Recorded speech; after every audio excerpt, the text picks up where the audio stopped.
Evangelho de Lucas, capítulo de número 1, verso 36 ao 38. Quantos estão animados para a pregação da palavra de Deus? Diz um amém aí, crente. Amém. Vamos para cima. Também estou muito animado com este sermão, com essa passagem que mexe muito com o meu coração e eu tenho certeza que com todos aqueles que confessam Jesus como Senhor. Lucas capítulo 1, verso 26 ao 38. Palavra de Deus para nós nessa manhã diz assim: atenção de todos. No 6º mês, o anjo Gabriel foi enviado por Deus a uma cidade da Galileia chamada Nazaré, a uma virgem que estava comprometida a casar com um homem da casa de Davi, cujo nome era José. A virgem se chamava Maria, e aproximando-se dela, o anjo disse: salve agraciada, o Senhor está com você. Ela, porém, ao ouvir esta palavra, perturbou-se muito e pôs-se a pensar no que poderia significar esta saudação. Mas o anjo lhe disse: não tenha medo, Maria, porque você foi abençoada por Deus. Você ficará grávida e dará à luz a um filho, a quem chamará pelo nome de Jesus. Este será grande, será chamado Filho do Altíssimo. Deus, o Senhor, lhe dará o trono de Davi, seu pai. Ele reinará para sempre sobre a casa de Jacó, e o seu reinado não terá fim. Então Maria disse ao anjo: como será isto, se eu nunca tive relações com homem algum? O anjo respondeu: o Espírito Santo virá sobre você, o poder do Altíssimo a envolverá com a sua sombra. Por isso também, o ente santo que há de nascer será chamado Filho de Deus. E Isabel, sua parenta, igualmente está grávida, apesar de sua idade avançada, sendo este já o 6º mês de gestação para aquela que diziam ser estéril. Porque para Deus não há nada impossível. Então Maria disse: aqui está a serva do Senhor, que aconteça comigo o que você falou. Então o anjo foi embora. Oramos, igreja. Jesus, tira as sandálias dos nossos corações, as fortalezas que criamos, para que possamos pisar no lugar santo, que possamos caminhar sobre a palavra de Deus nessa manhã. Senhor, não queremos nada além do que ler o texto, explicar o texto, e que Teu Espírito Santo aplique o texto em nosso coração. Senhor Jesus, que eu não fique aquém, que eu não vá além do que a Sua palavra tem a alimentar a Sua igreja nessa manhã.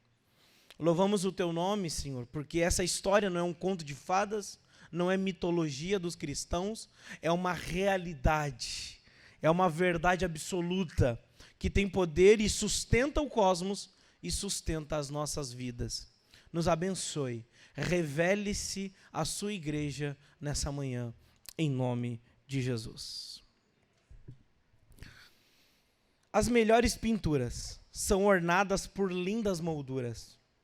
Se a encarnação de Jesus fosse uma obra de arte, o contexto do seu nascimento seria a moldura.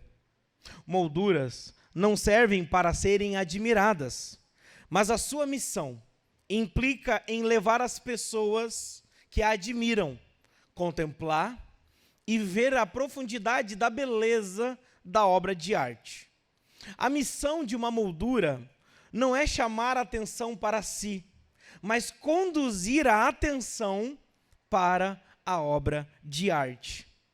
Da mesma forma, a respeito do nascimento de Jesus, o local, o tempo, os familiares, os pastores, os anjos e até Herodes são importantes nesse enredo, assim como molduras são importantes para obras de arte.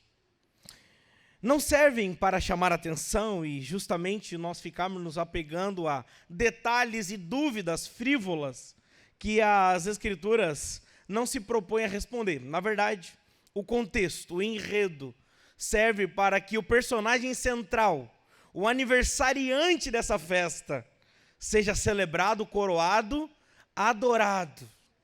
Na verdade, o contexto de tantos detalhes que Lucas, como médico por profissão, historiador por vocação, ele documenta com muita simetria detalhes que outros evangelhos não têm. Ele documenta com muita simetria não para que se perca a ideia da mensagem principal, mas sim para que o personagem principal brilhe, para que o personagem principal seja valorizado, adorado e recebido como Deus nessa vida.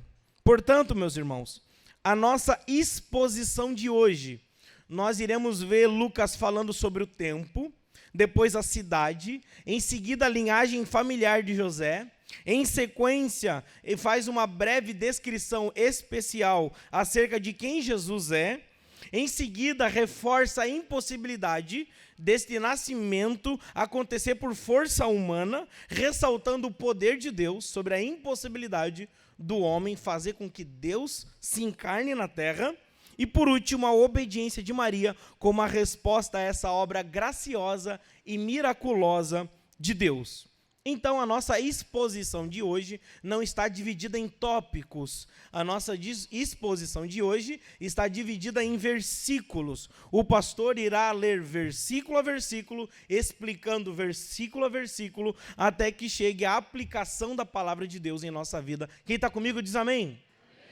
De olho no texto, como bons bereanos, verso 26 da palavra de Deus diz assim: no 6º mês, o anjo Gabriel foi enviado por Deus a uma cidade da Galileia chamada Nazaré. Aqui no verso 26, irmãos, o escritor Lucas, ele faz uma questão de registrar a época e a cidade específica do anúncio do nascimento de Jesus. Primeiro ele começa dizendo que foi no 6º mês, mas 6º mês do quê? E por que é tão importante relatar 2 vezes no texto acerca deste 6º mês? Por que isso é importante, irmãos? Porque Isabel estava grávida, que é a mãe de João Batista, no 6º mês de João Batista. Ou seja, João Batista, ele é 6 meses mais velho que Jesus. Ok, pastor, mas por que isso é importante, pensando teologicamente no texto? Irmãos, aqui um ciclo está se fechando. João Batista é o último profeta que anunciará a vinda de Jesus. Isso significa que, por causa da encarnação de Cristo, a era dos profetas canônicos do Antigo Testamento está se findando, pelo santo motivo de que o profeta dos profetas, o rei dos reis, o mestre dos mestres, chegou à terra. O pastor dos pastores, o cumprimento de todas as profecias, chegou na terra. Com a vinda de Jesus, agora a palavra de Deus se faz carne, e a palavra de Deus, como ser humano, começa a caminhar entre os homens. Por isso, então, que é importante Lucas registrar que João é 6 meses mais velho do que Jesus, pelo fato de que João é o profeta que preparará o caminho de Cristo Jesus. Outros profetas do Antigo Testamento, como Isaías, Jeremias ou até Moisés, né? Nós vamos ver que eles também, de alguma forma, pré-anunciaram, predizeram que um dia virá um libertador, o Messias, sobre a nação de Israel. Mas o interessante é que no capítulo 11 do Evangelho de Mateus, vai dizer que João Batista é o maior de todos os profetas. Essa passagem sempre me intrigou. A verdade, irmãos, é que o significado é muito simples. O significado é que João Batista é maior, não porque ele é mais santo que Moisés, Jeremias ou Isaías. O João Batista ele é maior no sentido de que ele vai preparar de forma contemporânea. Ele é como um contemporâneo de Jesus. Ele vai apontar para o Cordeiro, e ele irá olhar para o Cordeiro e dizer: eis aí, o Cordeiro de Deus, que tira o pecado do mundo. Isaías profetizava olhando centenas de anos à frente, profetizando Isaías 9, Isaías 53, Isaías 11, né? Aquela chegada da raiz de Jessé, da raiz de Davi, que fará com que crianças andem de mãos dadas com serpentes, ou seja, a inimizade entre Deus e os homens irá acabar por causa da justiça imputada em Cristo, a justiça de Deus imputada em Cristo e agora trazendo-nos paz. Acontece, irmãos, que enquanto outros profetas, ao profetizarem Jesus, eles olhavam centenas de anos à frente. Agora João Batista, ele apenas olhava para o outro lado do rio. Ele apenas olhava e dizia, é aquele ali, eis aí o Cordeiro, que tira o pecado do mundo.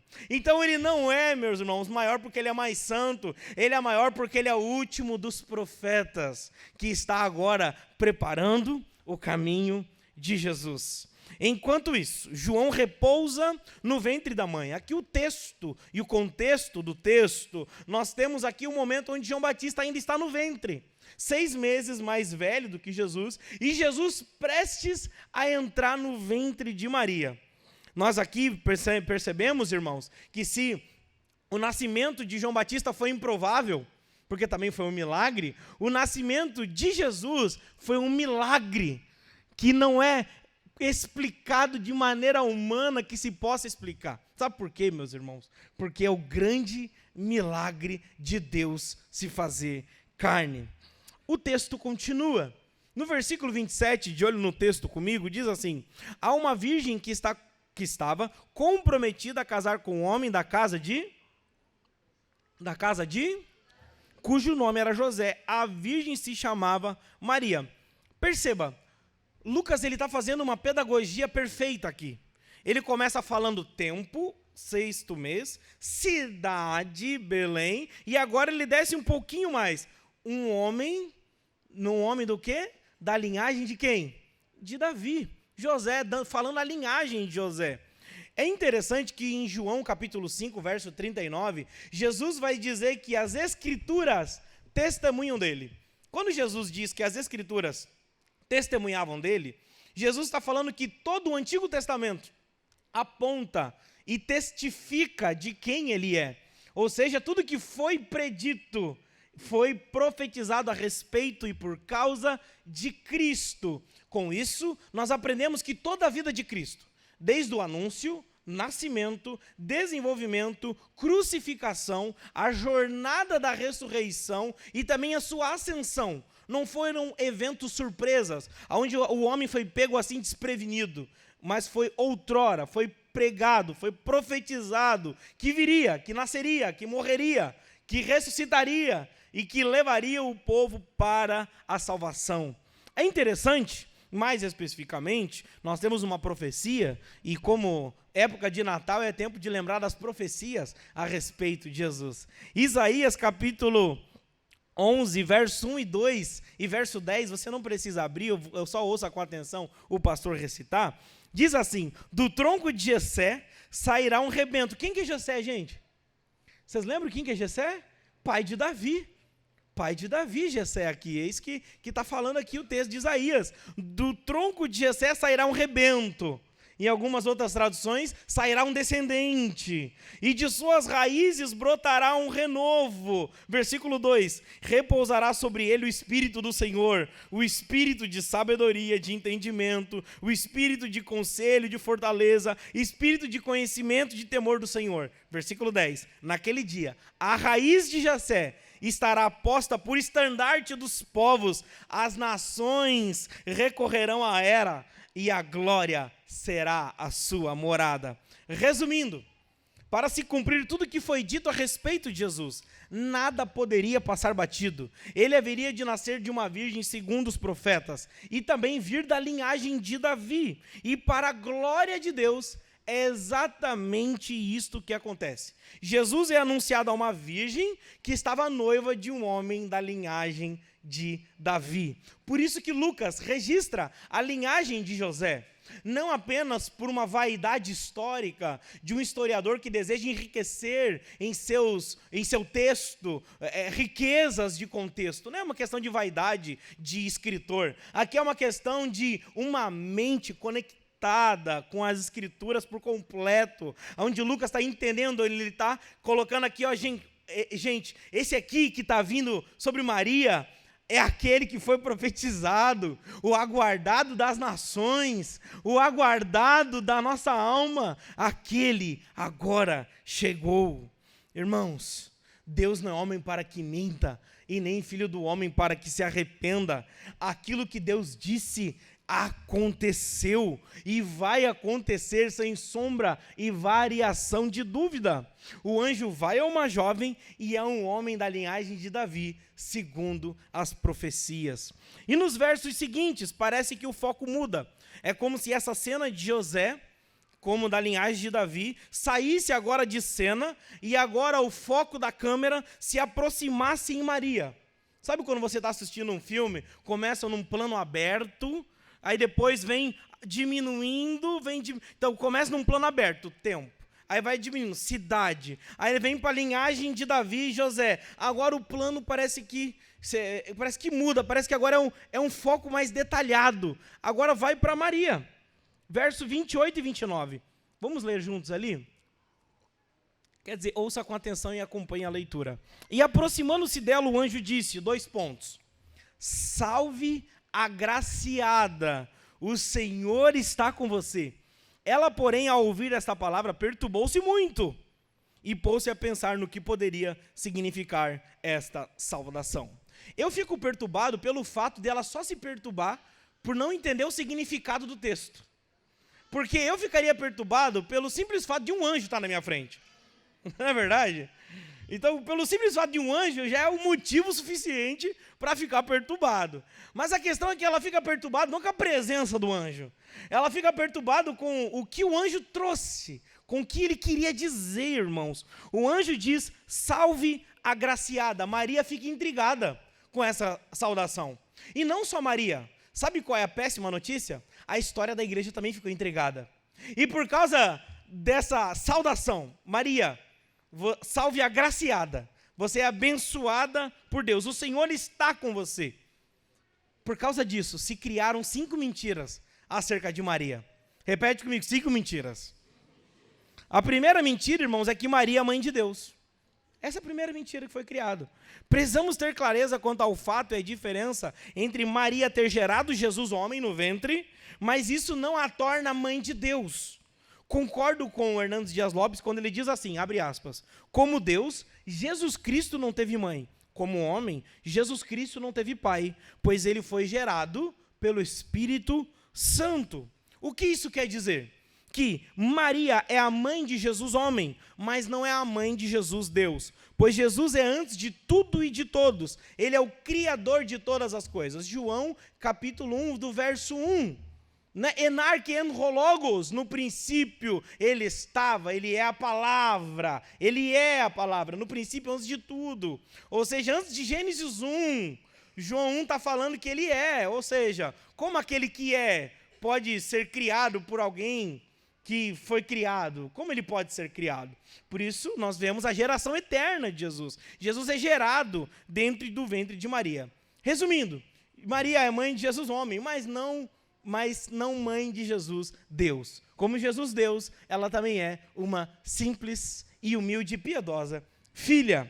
Segunda mentira que foi criada acerca de Maria, e fiquem tranquilos, eu tenho uma relação muito positiva com Maria. Né? Muitas vezes Maria é muito mal compreendida. Então fiquem tranquilos, nós vamos ver as 5 mentiras criadas acerca dela, e no final do texto vocês vão ver que ela nos ensina muito também, amém? Tadinha, né? Não tem nada a ver com a história, né?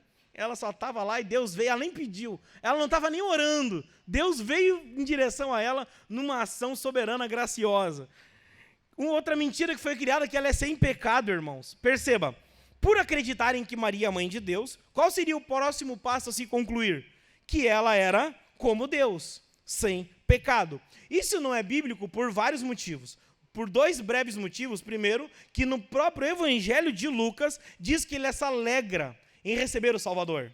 Só um pecador se alegra em receber um Salvador. Só quem se sente perdido se alegra em encontrar a direção.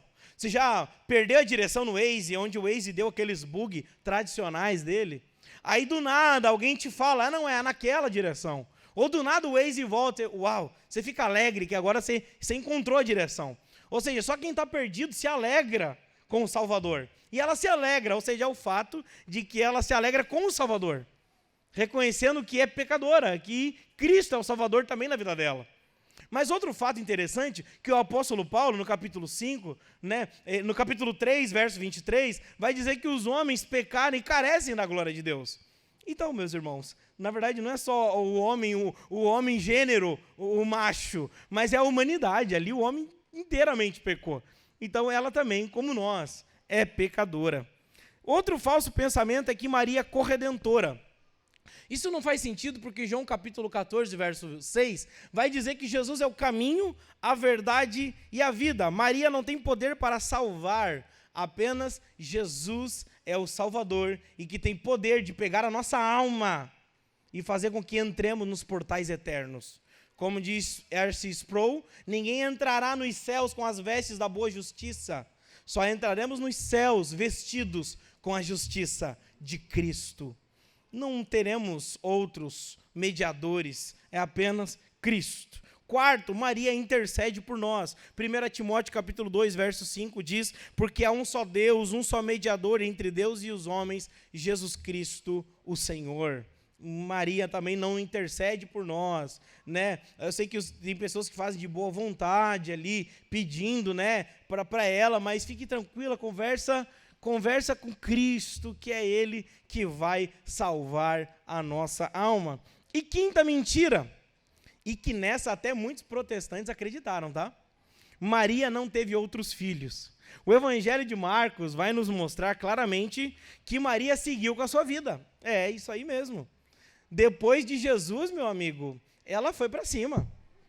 José, imagina, né? Imagina José, poxa, vamos para cima, Maria. Né? Pastor, me mostra na Bíblia. Marcos 6, capítulo 3, verso 3. Capítulo 6, verso 3. Não é este o carpinteiro, filho de Maria, irmão de Tiago, José, Judas e Simão? E não vivem aqui entre nós suas irmãs? Ou seja, Maria trabalhou, meu irmão. Maria, ela não brincou em serviço. Depois do nascimento milagroso de Jesus, Maria teve outros filhos. Pastor, o que você quer dizer com isso? Eu quero dizer uma coisa muito importante para nós aqui, igreja. Todas as heresias foram criadas a partir de uma interpretação errada do texto bíblico. Sabe a maneira como o pecado entrou no mundo? Satanás pegando a palavra de Deus, o que Deus disse, e mudando o significado do que ele quis dizer. O pecado entrou no mundo por causa de um problema doutrinário, irmãos. Ah, não, doutrina é coisa de teólogo. Não é, não. Doutrina é coisa de crente. Sabe por quê? Porque Satanás pegou o que Deus disse, mudou o significado e fez com que se acreditasse naquela mentira. Logo, o pecado entrou na humanidade. Irmãos, nós precisamos entender que dar brechas para entender para ler a Bíblia e não entender o que ela quer dizer, também não adianta. Sabe, meus irmãos, nós temos duas guerras. Primeira guerra, ter um hábito de leitura bíblica. Já não é uma guerra que queremos construir esse hábito, mas agora deixa eu esticar aqui a linha. Não basta apenas ler a Bíblia, irmão. Tem que entender o que ela quer dizer. Não é você chegar e fazer caixinha de promessa, pegar versículo isolado. Tem pessoa que é cirurgião, né? Conhece cirurgiões bíblicos? Você conhece? Não conhece? É aquela pessoa que pega assim a Bíblia, faz uma cirurgia, amputa um versículo, né? Porque para Deus nada é impossível. Ah, então eu vou me jogar de cima do prédio porque nada é impossível para mim, porque eu sou super-homem. Não é verdade? Se a gente pega um texto fora do contexto para usar para o nosso pretexto, é igual satisfazer o desejo de Satanás. Por isso, meus queridos, nós precisamos dar intenção correta ao que as Escrituras querem dizer. Precisamos dar a atenção devida para que Satanás não impere nas nossas mentes e não conduza a nossa vida a uma vida de perdição. Então, o próximo passo no texto, versículo 30 ao 33, vamos caminhando. Nós vamos ver que agora o anjo se aproxima de Maria, aprendemos que Maria não é essas 5 mentiras, mas então, o que Maria é, né, meus irmãos? O que ela vai fazer agora? Verso 30 ao 33. Você ficará grávida e dará à luz a um filho, a quem chamará pelo nome de Jesus. Este será grande e será chamado Filho do Altíssimo. Deus, o Senhor, lhe dará o trono de Davi, seu pai. Ele reinará para sempre sobre a casa de Jacó, e o seu reinado não terá fim. Nesses versículos, nós temos alguns superlativos para tratar acerca do que Maria ia gerar. Na verdade, irmãos, o que Maria está gerando aqui, a grandiosidade de Maria ser agraciada, não é porque ela é cheia de graça, mas é porque Deus é rico em graça e vai até ela graciosamente colocar aquele no ventre dela que deve receber toda a honra e toda a glória. Ou seja, Maria não é bendita entre as mulheres por causa dela como mulher. Maria é bendita entre as mulheres por causa daquele que ela carrega em seu ventre, por causa de Cristo. Fazendo aqui um paralelismo com a gente. Irmãos, nós não somos benditos por quem somos, o que temos, o que construímos. Nós somos benditos se carregamos Cristo. Se nós não carregamos Cristo, nós podemos ter tudo. Nós podemos ser trilionários como os sheiks de Dubai. Mas diante de Deus, uma pessoa sem Cristo, ela é miserável. Por isso que Deus veio ao mundo. Por isso que Deus veio ao mundo, meus irmãos, para fazer com que Cristo nasça dentro de nós, para fazer com que o Evangelho nasça e cresça dentro de nós. E não é qualquer Evangelho, meus queridos irmãos. Aqui começa uma descrição, e não é qualquer coisa que a gente começa a gerar. É uma coisa muito especial, é alguém muito especial. É algo assim muito grande, é muito majestoso. 3 versículos, 31, 32, 33. Parece até uma simetria, parece até um desenho, de tão perfeito que Lucas está escrevendo. Verso 31, o nome Jesus. Verso 32, será grande, filho do Altíssimo. Verso 33, seu reino não terá fim. Meu Deus do céu, isso aqui é muita coisa. Cada versículo desse aqui dá para a gente ficar aqui muito tempo falando. Irmãos, aqui Lucas ele está usando superlativos. Ele será grande, filho do Altíssimo, seu nome será Jesus. Deixa eu te dar uma notícia para tu se pasmar, né? Para tu ficar assim, pastor do céu, como assim? Sabia que teve outras pessoas que tinham o nome de Jesus? Não é que o nome de Jesus é um... Sabe já viu aquela frase? O nome de Jesus tem poder, já viu essa? É como se o nome de Jesus fosse um amuleto da sorte, que a pessoa tira assim, joga, quem aqui é mais antigo, tipo a Jinkidama, assim, né? E joga, é um superpoder, o nome de Jesus, né? A galera para cima dos 30 deu risada. Joga o poder, o nome de Jesus, ó, bum, situação ruim desapareça. O nome de Jesus, doença. Irmão, Jesus não é um superpoder que a gente pode ficar manipulando e usar da forma que a gente quer. Tinha outras pessoas que tinham o nome de Jesus, que significa o Salvador, mas diferente de todos os outros. Jesus não era, o nome Jesus Salvador não era apenas um título, ele era em plenitude do que o nome significava. É isso que o diferenciava. Jesus Salvador porque ele vinha salvar de verdade. Nós pais damos bons nomes aos nossos filhos, né?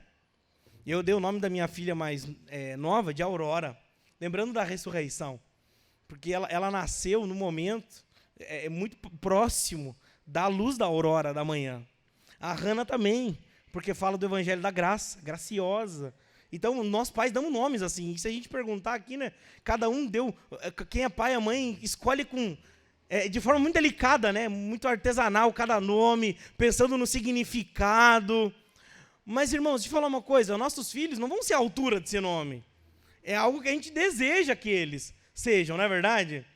Mas interessante que Jesus... Não foi Maria desejando que Jesus fosse Salvador, e Jesus passou o resto da vida ali, tentando se tornar Jesus.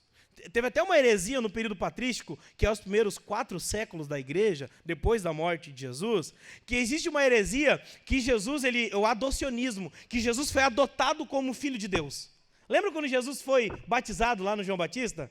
Quem aqui lembra desse momento? Jesus foi batizado, não foi? O que os céus disseram para Jesus?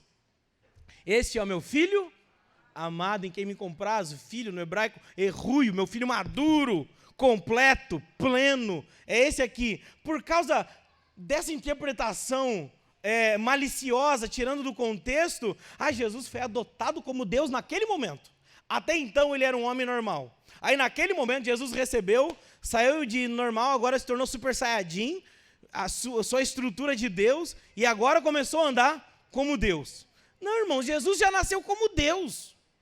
Jesus, como semente na barriga de Maria, já estava sendo Deus ali gerado, irmãos. É incrível demais.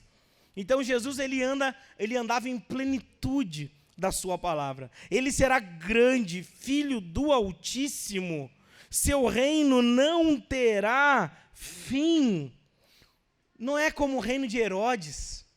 Não é como o reino dos faraós. Não é como o reino dos homens, que dura 1, 2, terceira geração se acaba. O reino de Jesus, meus irmãos, é para sempre. Ei, olhe para o irmão que está do seu lado e diz assim, ó: Jesus não teve nenhuma perca em toda a história.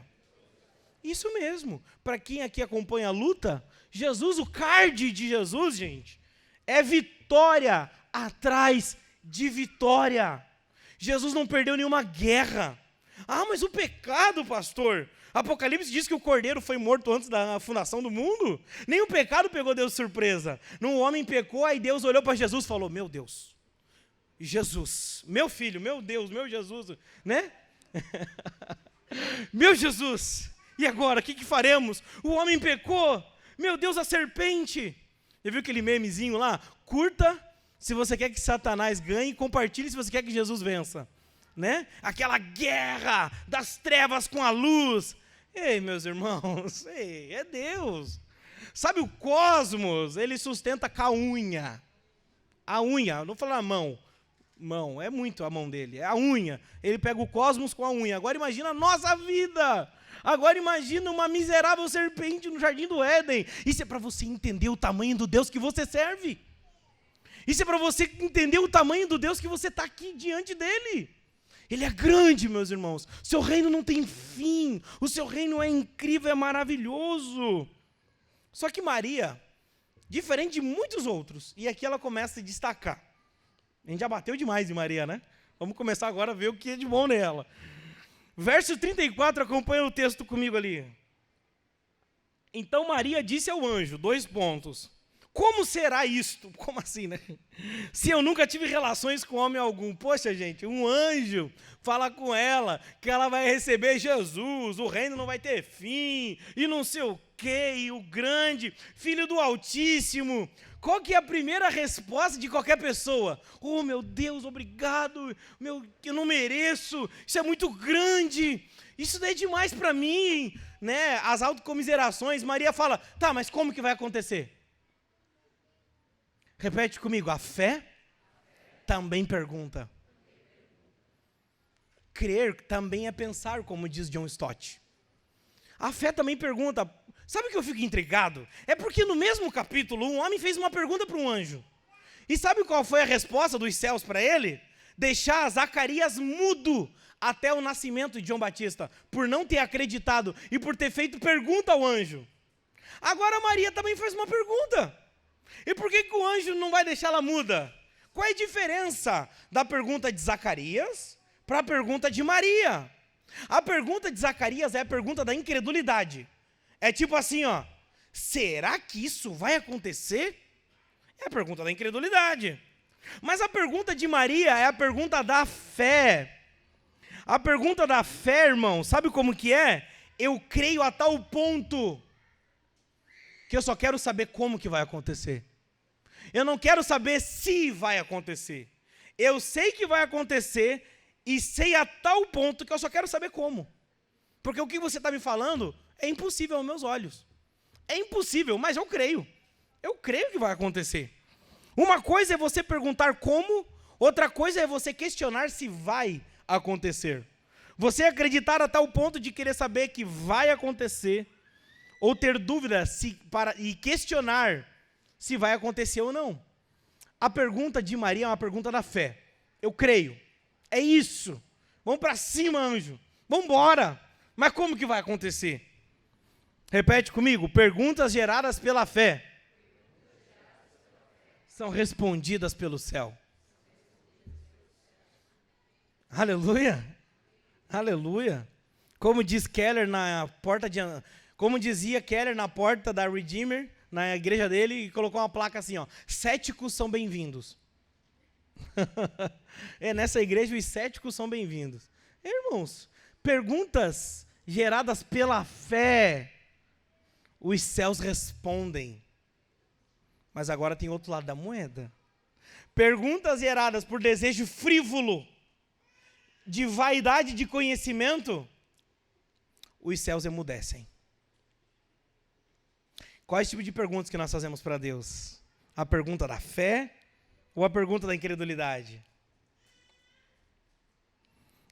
Os céus respondem às perguntas da fé. Acompanha comigo o verso 35 até o verso 37. Estamos caminhando. O anjo respondeu. Quem que respondeu? O que o anjo vai dizer agora? O Espírito Santo virá sobre você, e o poder do Altíssimo a envolverá, como a sua sombra. Por isso, o ente santo, aleluia, que há de nascer, será chamado Filho de Deus. E Isabel, sua parenta, igualmente está grávida, apesar de sua idade avançada, sendo este já 6º mês de gestação para aquela que diziam ser estéril, porque para Deus não há nada impossível. Aleluia!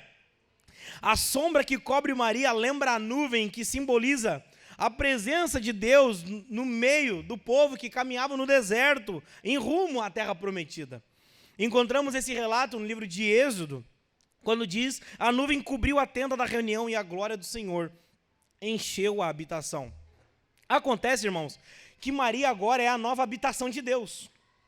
As últimas vezes que Deus veio à terra foi através de porções comedidas de sua glória no tabernáculo.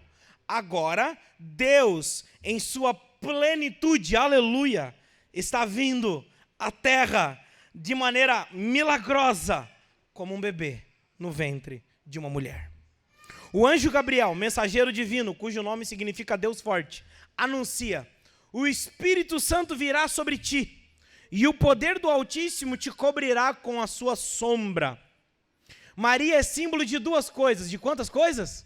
De duas. A primeira coisa é que Deus agora habita dentro do ser humano. Oh, meu Deus! Este Deus que habita num alto e sublime trono. Esse é Deus transcendente. Esse Deus que está acima dos céus. Esse Deus criador dos céus e da terra, agora habita dentro de seres humanos. Segunda coisa, que agora Maria simboliza para nós também, que Deus vinha sobre tabernáculos que eram construídos como símbolo que ele estava protegendo e governando a nação de Israel. Agora, a sua glória será manifestada em sua igreja.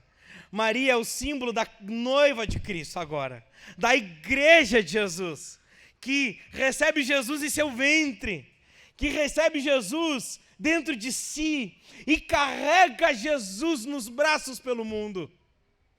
Aleluia, meus irmãos. A glória do Senhor, que vinha sobre tabernáculos, que vinha sobre tendas, agora vem sobre uma frágil jovem, uma jovem pura, agora vem como um frágil bebê. E o anjo termina a explicação do processo dizendo a Maria que para Deus nada é impossível. Por que ela diz isso, irmãos? Porque realmente para o homem isso seria impossível. Muitas igrejas adotam esse slogan: porque para Deus nada é impossível. Então você pode ser o super-herói, você pode acordar de manhã e decretar que tu tens a vitória. Palavra da fé, palavra de confirmações, palavras de positividade. Não, meus irmãos, não é isso que o texto está querendo dizer. O texto está querendo dizer aqui, meus irmãos, que Deus vira em carne. Deus que é grande, todo-poderoso, o Criador do mais alto dos céus, aquele que sustenta o cosmos com a palma de suas mãos, se fazer como um daqueles que Ele mesmo criou. Um Deus que poderia vir em forma adulta, carregado por carruagens de glória, é gerado pelo Espírito Santo no ventre de uma mulher, como uma pequena semente. O Deus que poderia vir com exércitos, que poderia vir governando a terra, mostrando o seu poder bélico, mostrando o seu poder, o seu senhorio, vem de maneira frágil, pequena. Somente Deus pode fazer isso. Aquele que tem o mundo dentro de si é colocado dentro do ventre de uma mulher. Deus se fez carne. E somente este, é o milagre de Natal. Por fim, glória a Deus. Como resposta a esse glorioso milagre, temos a resposta de obediência de Maria. E aqui eu gostaria de chamar aos irmãos a aplicação. Leia comigo o verso 38. E por fim, no verso 38 diz: Então Maria disse: Aqui está a serva do Senhor, que aconteça comigo o que você falou. Então o anjo foi embora. Aleluia! Duas coisas nós aprendemos com Maria nessa manhã, gente. Primeira, Maria é uma serva disponível para obedecer. Você já parou para pensar que José e Maria estavam no meio de uma jornada ao matrimônio? Isso significa que eles estavam cheios de compromissos, responsabilidades e desafios, e Deus intervém no meio. Olha para quem está do seu lado e fala assim: deixe Deus mudar os seus planos. Deixe Deus mudar. Deixe Deus interromper. Eles estavam indo para uma direção. Aí Deus para e muda para outra. Vocês estavam indo para gerar um filho para vocês, de vocês, construir a história de vocês. Eu paro vocês. E agora eu vou ensinar vocês a andar sobre a minha história, sobre a minha vontade, sobre o meu destino. Diante de você nessa manhã, caro crente, há dois caminhos: o caminho da vontade de Deus e o caminho das trevas do juízo eterno. Não há dois caminhos, não há três caminhos, não há quatro caminhos. Ou é céu ou é inferno. E eu sei que os pregadores modernos não pregam mais inferno. Eu sei que não é tão em moda. Mas como eu não desejo ser uma igreja da moda, eu não desejo fazer o som do momento, mas do momento um som, como diz o poeta, né? Não queremos ser a igreja do momento. Sim, irmãos, nossa alma está em jogo. Sim, queridos irmãos, é dois caminhos. Ou é Jesus, ou é as trevas. Ou é a vontade de Deus, ou é o caminho do nosso ventre. Você ser membro de uma igreja ligada ao 9 marcas não te salva. Você ter uma igreja que tem as 9 marcas saudáveis, ou tem liderança bíblica, tem pregação expositiva, tem eclesiologia, não te salva, querido. O que nos salva é a fé em Cristo Jesus apenas. O que nos salva não é um modelo de eclesiologia, embora eu tenha um apreço gigante, e vocês me conhecem, sabem disso. Mas eu preciso te dizer, e nunca te poupar da santa verdade, que o que nos salva é a fé em Jesus. E a fé em Jesus, repete comigo: compromisso é atitude. Irmãos, fé é fidelidade. Fidelidade é compromisso, e compromisso é atitude. De que maneira que nós temos vivido as nossas vidas? De que maneira foi o nosso ano de 2023? De que maneira foi, gente? Pensando em si? Pensando em nós mesmos? Pensando no meu plano? Pensando na minha vida? Será que nessa manhã é o momento onde Deus está te engravidando de Jesus e mudando os seus planos? Será? Eu digo isso com amor. Nós aprendemos com Maria que Deus muda os planos para nos fazer andar embaixo do seu propósito eterno. Deus muda os nossos planos, queridos, e Ele faz para que nós possamos aprender a viver debaixo do propósito eterno. Pastor, mas por que isso está dando tão errado?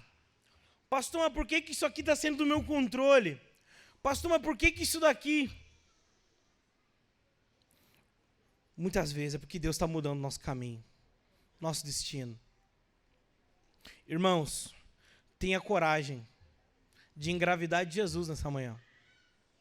Tenha coragem de levar Jesus no ventre. Tenha coragem de não é levar Jesus no pescoço. Não é levar Jesus no slogan, na legenda do Instagram. É levar Jesus no ventre. É sofrer as dores de parto de uma mulher grávida que carrega Jesus dentro de si. Por último, Deus que se fez tão grande, se fez tão pequeno para nos servir. Será que somos tão grandes ao ponto de olhar para a nossa agenda e não achar espaço para Deus? Queridos irmãos, Deus ele é tão grande que se fez pequeno para nos servir. Quando nós olhamos para a nossa vida, para as nossas agendas, para os nossos compromissos, para o nosso ano de 2023 e o ano de 2024, será que a gente se acha tão grande assim para não achar espaço para Deus na nossa vida? Por que que te sacrifica tanto cultuar a Deus? Por que que é tão doloroso ler a Bíblia para nós? Por que que é tão doloroso orar, crente? Por que que nós não temos prazer em servir a Deus? É duas coisas. Ou nós não convertemos de verdade, ou nós estamos num processo de conversão. Deus nos chama, irmãos. Deus nos chama a gerar Jesus dentro de si. Concluo dizendo: qual a razão da alegria de Maria? Repete comigo: a razão da alegria de Maria é receber o Salvador e a salvação. Queridos, Jesus fez todo esse esforço para se tornar um bebê, ser carregado no colo, viver uma vida modesta, ser injustiçado, morrer na cruz, com um único objetivo: glorificar a Deus e salvar o mundo perdido. Jesus está aqui nessa manhã para redimir as nossas almas. A redenção da nossa vida é Jesus. E não há nada que possamos fazer que possa nos garantir a vida eterna. Apenas reconhecer e confessar Jesus nessa manhã como nosso único e suficiente Salvador. Natal é tempo de festa daqueles que choravam amargamente o luto da perdição, da morte eterna. Como diz os sábios da igreja, a alegria da ressurreição só é doce quando entendemos o amargor da crucificação. A alegria do Natal só faz sentido quando nós entendemos que o mundo estava em trevas e que Deus enviou uma grande luz para iluminar as nossas vidas. Queridos irmãos, termino o sermão dizendo: você que é crente em Jesus, você que já confessa Jesus como Senhor, cuide da sua alma, cuide da sua fé, que no ano de 2024 se preocupe com a sua saúde física e emocional, mas não esqueça da sua espiritualidade, o conhecimento de Cristo. Como o pastor Eric abriu o culto falando, que possamos no ano de 2024 ser desejosos pelo leite espiritual. Sabe quando sai aquela dieta do ano? A gente não sai comprando? E se vocês souberem da de 2024, me passa, eu quero saber. Mas deixa eu te falar uma coisa, existe algo, irmãos, que nós precisamos ansiar, muito mais do que uma dieta, que é o leite espiritual. Precisamos ter o nosso ano de 2024 marcado por fome por Deus, paixão por Jesus, traduzido em obediência. E você que nos visita que não é cristão, eu te chamo a você reconhecer nessa manhã Jesus como o seu único e suficiente Salvador. Eu te chamo a reconhecer nessa manhã e te dizer que nada que você procura nessa terra tem sentido se não for Jesus. Jesus veio ao mundo para morrer numa cruz. Jesus não veio ao mundo para ficar para sempre como um bebê. A manjedoura só tem sentido quando nós conectamos ela à cruz e à ressurreição. E, portanto, Jesus te chama para a salvação nessa manhã. Jesus te chama a isso. O Evangelho te chama a reconhecer Cristo como Senhor, descer as águas do batismo e pertencer a uma igreja local. Porque assim você estará debaixo da bênção de Cristo e da vontade de Deus. Amém? que o nosso ano de 2023 seja avaliado pelas Escrituras e que o nosso ano de 2024 seja impulsionado pela palavra de Deus. Que o nosso ano de 2024 seja marcado por sabedoria, paixão e fome por Jesus. Amém? Que Deus nos abençoe.